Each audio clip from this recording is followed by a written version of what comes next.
नमस्कार दोस्तों। आज मैं आपको सुनाऊंगा परिवार और माँ, तीन भाई एक बहन की कहानी। एक गांव में एक सुखी परिवार रहता था। उस परिवार में तीन भाई और एक बहन थी। उनके माँ बाप उन चारों से बेहद प्यार करते थे, मगर बीच वाले बेटे से थोड़ा परेशान थे, क्योंकि बड़ा बेटा पढ़ लिख कर डॉक्टर बन गया और छोटा बेटा भी पढ़ लिख कर इंजीनियर बन गया था। मगर उनका बीच वाला बेटा बिल्कुल गंवार और आवारा ही बनकर रह गया। अब उनके दो बेटे डॉक्टर और इंजीनियर ने शादी भी कर ली थी, और कुछ महीनों के बाद ही उनकी बेटी की भी एक अच्छे घराने में शादी हो गई थी। मगर बीच वाला बेटा अभी भी कुंवारा ही था, क्योंकि वो बिल्कुल अनपढ़ था और कहीं पर मजदूरी का छोटा सा काम करता था। इसलिए उसे शादी के लिए कोई भी लड़की नहीं मिल रही थी, और उसके माँ बाप उससे बहुत परेशान हो चुके थे। अब जब भी उसकी बहन अपने मायके आती तो पहले वो अपने डॉक्टर और इंजीनियर भाइयों से मिलती थी, मगर बीच वाले भाई से वो बहुत कम मिलती थी, क्योंकि वो उसे ज़्यादा पैसे नहीं दे पाता था। लेकिन फिर भी वो अपनी बहन से बहुत प्यार करता था। अब उनके पिताजी की बीच वाले बेटे की शादी किए बिना ही मृत्यु हो गई। उनकी माँ ने सोचा कहीं अब किसी के मुंह से बंटवारे की बात ना निकले, इसलिए अपने ही गांव की एक सीधी सादी लड़की से अपने गंवार लड़के की शादी करवा दी। शादी होते ही ना जाने क्या हुआ, अब उसका अनपढ़ बेटा पूरा मन लगाकर काम करने लगा और पहले से कहीं ज़्यादा मेहनत भी करने लगा।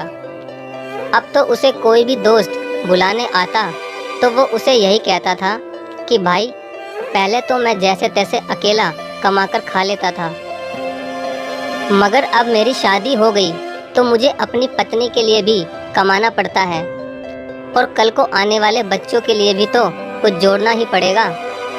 इसलिए दोस्त, अब मैं तेरे साथ नहीं घूम सकता। ये कहकर उसका गंवार लड़का सीधा अपने काम पर निकल जाता है। अब उसके दोनों भाई डॉक्टर और इंजीनियर आपस में ये बात करते हैं कि हम दोनों तो उस गंवार से कहीं ज़्यादा पैसे कमाते हैं, इसलिए हम सब घर और ज़मीन का बंटवारा कर लेते हैं और उस गंवार से अलग हो जाते हैं, क्योंकि अब वो हमारे बराबर कभी भी नहीं कमा सकता। इसलिए उन दोनों भाइयों ने अपनी माँ के लाख मना करने के बावजूद भी बंटवारे की तारीख तय कर दी, और उन्होंने अपनी बहन को भी बुलवा लिया और अपने गंवार भाई से भी कह दिया कि आज तुम अपने काम पर मत जाना, क्योंकि हम सब आज घर और ज़मीन का बंटवारा करेंगे। उसी वक्त उसकी बहन भी आ जाती है। तभी उसका गंवार भाई कहता है कि तुम लोग बंटवारा कर लो, मुझे जो भी देना हो दे देना, मैं शाम को आकर अंगूठा लगा दूंगा। तभी उसकी बहन कहती है, अरे बेवकूफ़, तू तो अनपढ़ ही रहेगा, ज़मीन का हिस्सा तो आमने सामने बैठकर ही होता है। तभी उसके दोनों भाई भी बीच वाले गंवार भाई को उल्टा सीधा कहते हैं। तब उसकी माँ भी उसे कहती है कि बेटा, आज तू काम पर मत जा, बंटवारा तेरे सामने ही होगा तो ही अच्छा है। उसी वक्त वकील भी आ जाता है। तभी वकील कहता है कि आपका सारा हिस्सा मिलाकर 10 बीघा ज़मीन है और आपका घर है।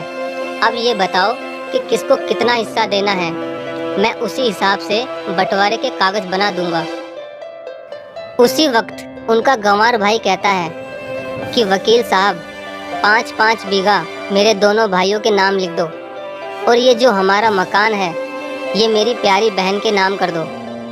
तभी उनके दोनों भाई और बहन पूछते हैं कि और तू हिस्से में क्या लेगा। तभी उनका गंवार भाई कहता है कि मेरे हिस्से में मेरी प्यारी माँ है ना। और तभी वो अपनी पत्नी की तरफ मुस्कुराते हुए कहता है कि क्यों मेरी प्यारी पत्नी, क्या मैंने गलत कहा क्या? उस गंवार की पत्नी अपनी सास से लिपटकर कहती है कि माँ से बड़ी वसीयत क्या होगी मेरे लिए। और उसी वक्त उसका गंवार पति भी अपनी माँ से लिपट जाता है। गंवार बेटे बहू के इसी प्यार ने जमीन जायदाद के बंटवारे को एक सन्नाटे में बदल दिया। तभी बहन अपने गंवार भाई के गले लगकर रोते हुए कहती है कि माफ़ कर दो भैया, मैं आपको समझ नहीं सकी। तभी उसका भाई कहता है कि मेरी प्यारी बहन, इस घर में जितना अधिकार हमारा है उतना ही अधिकार तेरा भी है। और रही बात बंटवारे की, तो बंटवारा नहीं करने से हमारा जीवन रुक तो नहीं जाएगा। क्यों करते हैं हम बंटवारा? क्या हम एक साथ मिलकर नहीं रह सकते, जैसे हम बचपन में मिलकर रहते थे? एक साथ मिलकर रहने को ही तो कहते हैं एक अच्छा परिवार, और उस अच्छे परिवार को संभालती है एक माँ। तभी उसके दोनों भाई भी बहुत शर्मिंदा होते हैं और वो बंटवारे के सभी कागज फाड़कर फेंक देते हैं। और उस दिन के बाद से ही उनका पूरा परिवार खुशी खुशी एक साथ ही रहने लगा। तो दोस्तों, ये थी परिवार और माँ की एक सच्ची कहानी। अगर आपको वीडियो अच्छी लगी हो तो प्लीज़ वीडियो को लाइक और शेयर ज़रूर करें। धन्यवाद।